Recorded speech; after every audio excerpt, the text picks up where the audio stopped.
Basanagouda Patil ಎತ್ತಾಳು ಐಸೈ link ಕೂಡ ಅಲ್ಲಿಗೆ ಬಂದುಬಿಡ್ತು.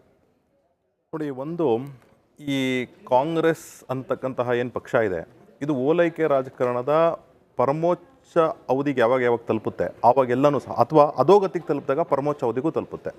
ಅದಕ್ಕೆ 2 ಇನ್ಸ್ಟೆನ್ಸಸ್ ಇದೆ. ಒಂದು 1966 ಇವ್ರದ್ದಾದಂತಹ ಒಂದು ವಿಚಾರ, ಅದಾದಮೇಲೆ 1967 ಇವರು ಓಲೈಕೆನ ಜಾಸ್ತಿ ಮಾಡ್ಕೊಂಬರ್ತಾರೆ.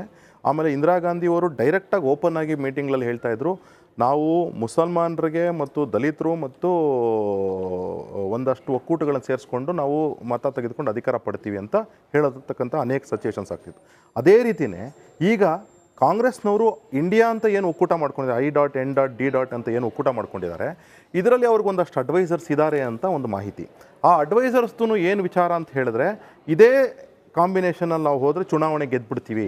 ಆಗ ಅಂದರೆ ಬೇರೆ ಹಿಂದೂ ಸಮುದಾಯಗಳನ್ನೇನಿದೆ ಮತದಲ್ಲಿ ಡಿವೈಡ್. ಮತ್ತೊಂದು ಕಡೆ ಇವತ್ತು ಸಿದ್ದರಾಮಯ್ಯನವರೇ ಒಂದು ಆರೋಪವನ್ನು ವಾಪಸ್ ಮಾಡಿದ್ರು, ನೀವು ಕೇವಲ ನಾನು ಎಲ್ಲರನ್ನೂ ಹೇಳಿದ್ದೀನಿ, ಎಲ್ಲರನ್ನ ಜೊತೆಗೂಡಿ ಇನ್ಕ್ಲೂಡಿಂಗ್ ಮುಸ್ಲಿಮ್ಸ್ ಅಂತ ಹೇಳಿರುವಂಥದ್ದು ನಾನು, ನೀವು ಅದನ್ನು ಹೇಳ್ತಾ ಇಲ್ಲ BJP-ಯವರು, ಕೇವಲ ಮುಸ್ಲಿಮರನ್ನು ಓಲೈಕೆ. ನಾನೆಲ್ಲ ಹೇಳಿದ್ದೀನಿ, ನಾನು ಹಿಂದೂಗಳು ಮುಸ್ಲಿಮರು ಆ ರೀತಿ ಹೇಳಿದೆ ಅಂತ. ಕಿರಣ್ ಅವ್ರು ಕೊಡಬೇಕು ಬಹುಶಃ. ಇಲ್ಲ, ನಾನು ಒಂದೇ ನಿಮಿಷ ಜಯಪ್ರಕಾಶ್ ಅವ್ರ ಮಾತಿಗೆ ಒಂದು ಹೇಳ್ತಾನೆ. ಈಗ ST-ಗಳಿಗೆ 7D ನಾವು ಅನುಪಾತ ಕೊಡಲೇಬೇಕು ಅಂತ ಹೇಳಿ ಏನು ಫಾರ್ಮುಲಾ ಆಗಿದೆ, ಅದನ್ನೆಲ್ಲರೂ ಒಪ್ಕೊಂಡ್ವಿ. BJP-ಯವರು ಒಪ್ಕೊಂಡ್ರು, ನಾವೆಲ್ಲರೂ ಸಹ ಯಾವುದೇ ರೀತಿ ತಕರಾರು ಮಾಡದೆ ಒಪ್ಕೊಂಡ್ರು. ಅದನ್ನು ಸಿದ್ದರಾಮಯ್ಯನವರು ಮಾಡಿದ್ರು. ಅದಾದಮೇಲೆ ನಾವು ಇನ್ಫ್ಯಾಕ್ಟ್ ಅಮೆಂಡ್ಮೆಂಟು ತಂದ್ವಿ, ಇಷ್ಟನ್ನು ಮೀಸಲಾತಿ ಅಂತ ಇಟ್ಟ ಮೇಲೆ, ಅಂದರೆ SC/SC-ಗಳಿಗೆ ಮೀಸಲಾತಿ ಅಂತ ಇಟ್ಟ ಮೇಲೆ. ಯಾಕೆಂದರೆ ಅನೇಕ ಕಡೆ ಈಗ ಎಲ್ಲೂ ಬೇಡ, 30 ಕಿಲೋಮೀಟರ್ ಬೆಂಗಳೂರು ಸಿಟಿಗೆ ದೂರ ಇರತಕ್ಕಂತಹ ನಮ್ಮ ಆನೇಕಲ್ ಪ್ರದೇಶದಲ್ಲೂ ಸಹ ಅನೇಕ ಕಾಲೋನಿ ಅಂತ ಏನು ಹೇಳ್ತೀವಿ, ದಲಿತ ಕಾಲೋನಿಗಳು, ಅಲ್ಲಿ ಇನ್ನೂ ಡೆವಲಪ್ಮೆಂಟ್ ಆಗಿಲ್ಲ. ಅದರಿಂದಾಗಿ ಇಂಥ ಡೆವಲಪ್ಮೆಂಟ್ಗೆ ಆ್ಯಕ್ಟಿವಿಟಿಗೆ ಮೀಸಲಾಗಿ ಇಡಲೇಬೇಕು ಅಂತ ಹೇಳಿ. ಆದರೆ ನೀವು ಮುಸಲ್ಮಾನ ಕಾಲೋನಿಗಳಿಗೆ ನೀವೇನಾದರೂ ಇಟ್ಟಿದ್ದಿದ್ರೆ, ಅಂದರೆ ಯಾವುದು ಮುಸಲ್ಮಾನ ಕಾಲೋನಿಗಳಂತಿರಲ್ಲ, ಆದರೆ ದಲಿತ ಕಾಲೋನಿಗಳಂತ ಇದೆ, ಅದಕ್ಕೋಸ್ಕರನೇ ಇಟ್ಟಿರ್ತಕ್ಕಂಥದ್ದು. ಆದರೆ ಈಗೇನಾಗಿದೆ ಅಂತಂದ್ರೆ, ತೆಲಂಗಾಣದಲ್ಲಿ ಅದನ್ನು ಶುರು ಮಾಡಿದ್ದಾರೆ, ಮುಸ್ಲಿಂ ಆಸ್ಪತ್ರೆ ಅಂತ ಸ್ಟಾರ್ಟ್ ಮಾಡಿದ್ದಾರೆ. ಆಮೇಲೆ ಮುಸ್ಲಿಮರಿಗೋಸ್ಕರನೇ ಸಪ್ರೇಟ್ ವಿಚಾರಗಳು. ನೀವು ಏನಾಗಿದೆ ಅಂತ ಹೇಳಿದ್ರೆ, ಎಲ್ಲದಕ್ಕಿಂತ ಜಾಸ್ತಿ ಸಾಚಾರ್ ಕಮಿಟಿ ಅಂತ ಏನಿತ್ತು, ಸಾಚಾರ್ ಕಮಿಟಿನಲ್ಲಿ ನೀವು ಎಜುಕೇಷನ್ ವೈಸ್ನ ಇಂಪ್ರೂವ್ ಮಾಡಬೇಕಾಗಿದೆ ಮುಸಲ್ಮಾನರಿಗೆ. ಯಾವುದೇ ಒಂದು ರೀಸನ್ಸ್ ಆರ್ ಮೆನಿ, ಆಯಿತಾ. ನಾನು ಹಿಸ್ಟಾರಿಕಲ್ ರೀಸನ್ಸ್ಗೆ ಹೋದರೆ ತುಂಬ ಹಿಸ್ಟಾರಿಕಲ್ ಹೊಟ್ಟೋಗ್ತೀವಿ. ಆದರೆ ಸಾಚಾರ್ ಕಮಿಟಿ ಪ್ರಕಾರ ನೀವು ಮುಸಲ್ಮಾನ ಎಜುಕೇಷನ್ ಜಾಸ್ತಿ ಮಾಡಿ ಅಂತ ಹೇಳಿದರು. ಮೋದಿಯವರು ಏನು ಮಾಡಿದ್ದಾರೆ, ನೀವು ತತ್ಸುಮಾರು ಡಬಲ್ ದೆನ್ ಅಮೌಂಟ್, ಅಂದರೆ 2004ರಿಂದ 2014 ಮಧ್ಯದಲ್ಲಿ UPA ಸರ್ಕಾರ ಕೊಟ್ಟಂಥ ಸ್ಕಾಲರ್ಶಿಪ್ಸ್ ಅಮೌಂಟ್ಗಿಂತ ಮುಸಲ್ಮಾನ ಎಜುಕೇಷನ್ಗೋಸ್ಕರನೇ ನಾವು ಡಬಲ್ ದ ಅಮೌಂಟ್ ಮಾಡಿದ್ದೇವೆ. ನಾನು ಇನ್ನೊಂದು ಸ್ವಲ್ಪ ಕಾಂಗ್ರೆಸ್ ನಿಮಗೆ ದುಡ್ಡನ್ನು ಡಬಲ್ ಮಾಡಿದ ತಕ್ಷಣ ನಿಮಗೆ ತುಷ್ಟೀಕರಣ. ನರೇಂದ್ರ ಮೋದಿ ಅವರು ಅದನ್ನು ಜಾಸ್ತಿ ಕೊಟ್ಟ ತಕ್ಷಣ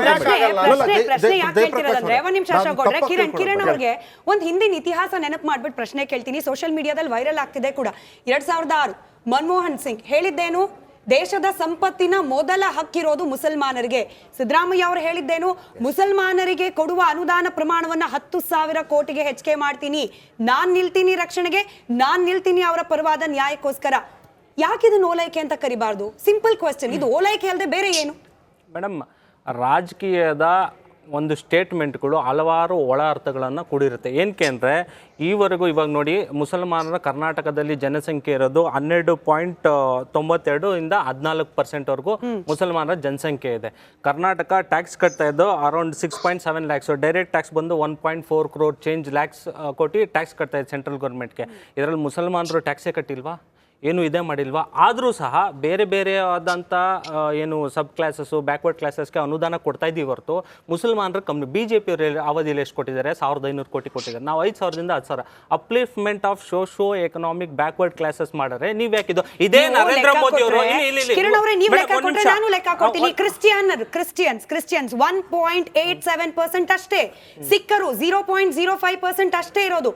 ಇತರೆ ಹಿಂದುಳಿದ, ನೀವೇ ಬಳಸುವ ಪದ ಇತರೆ ಹಿಂದುಳಿದ ಸಮುದಾಯಗಳಿರೋದು 0.02%. ಯಾಕೆ ಮಾತಾಡಲ್ಲ ಅವ್ರ ಬಗ್ಗೆ?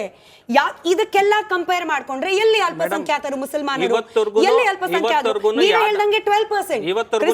ಒಂದು ಸರ್ಕಾರ ಮೈಕ್ರೋಸ್ಕೋಪಿಕ್ ಕಮ್ಯುನಿಟಿಗೆ ಏನಾರು ಜಯಂತಿಗಳನ್ನ ಮಾಡಿ ಅವ್ರನ್ನ ಮೇನ್ ಸ್ಟ್ರೀಮ್ ತರಂತ ಪ್ರಯತ್ನ ಯಾವ್ದನ್ನ ಮಾಡಿದ್ರೆ ಅದು ಕಾಂಗ್ರೆಸ್ ಸರ್ಕಾರ ಮಾತ್ರ. ಅದು ಹೊರತು ಬೇರೆ ಯಾವ ಸರ್ಕಾರದವರು ಮಾಡಕ್ಕೆ ಅವ್ರ ಕೈಲಾಗಿಲ್ಲ. ನಾವು ಅನುಕೂಲವಾಗಿರೋದಕ್ಕಿಂತ ಅನಾನುಕೂಲವಾಗಿರೋದವ್ರನ್ನ ಮೇನ್ ಸ್ಟ್ರೀಮ್ ಕರ್ಕೊಂಬರಕ್ಕೆ ಅವ್ರ ಅಪ್ಲಿಫ್ಟ್ ಅಪ್ಲಿಫ್ಟ್ ಮಾಡಕ್ಕೆ ನಾನಾ ಸ್ಟೇಟ್ಮೆಂಟ್ಗಳು ಕೊಡ್ತೀವಿ, ಅನುದಾನಗಳು ಕೊಡ್ತೀವಿ. ಅದಾದ್ಮೇಲೆ ಒಂದು ಅದನ್ನೇ ಕೇಳ್ತಿರೋದು. ಸಮಾಜ ನಿರ್ಮಾಣ ಕಿರಣ್ ಆದ್ರೆ ಅವ್ರೆ, ಅದೇ ಸಮಾಜ ಅದೇ ಪ್ರಶ್ನೆ. ಮೇಡಮ್ ಇದೇ ಹಿಂದುಳಿದವರು ನರೇಂದ್ರ ಮೋದಿ ಅವರು ಕೇವಲ ಮುಸಲ್ಮಾನ ಸಮುದಾಯದಲ್ಲಿರೋದಾ? ಒಂದೇ ನಿಮಿಷ ಕ್ರಿಶ್ಚಿಯನ್ರಲ್ಲಿಲ್ವೋ? ಸಿಖ್ಖರಲ್ಲಿಲ್ವಾ? ಇತರೆ ಸಮುದಾಯದಲ್ಲಿಲ್ವಾ? ನರೇಂದ್ರ ಮೋದಿ ಅವರು ಅಫ್ಘಾನಿಸ್ತಾನ್ಗೆ $3 ಬಿಲಿಯನ್ ಕೊಡ್ತೀನಿ ಅಂತ ಹೇಳ್ತಾರೆ.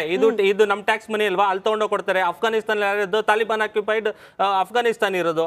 ಅವ್ರು ಕೊಟ್ರೆ ಸರಿ, ಅವ್ರು ಮಾಡಿದ್ರೆ ಓಲೈಕೆ ನಮ್ ಟ್ಯಾಕ್ಸ್ ಮನಿ ಅಲ್ವಾ, ನಾವು ಓಲೈಕೆ ಮಾಡಕ್ ಹೋಗ್ತಿಲ್ಲ, ಎಲ್ಲಾರನ್ನೂ ಅಪ್ಲಿಫ್ಟ್ ಮಾಡ್ತಾ ಇದೀವಿ. ಸಮಾಜದಲ್ಲಿ ಎಲ್ಲಾರು ಸಮಾನರೇ, according to the constitution of India ಎಲ್ಲಾರು ಸಮಾನರು ಅಂತ. ನೀವು ಮಾಡಿದಾಗ ನಾಗೇಂದ್ರ ಪ್ರಸಾದ್ ಅವರು ಹಾಗೆ ಇದಕ್ಕೊಂದು ಅಲ್ಲ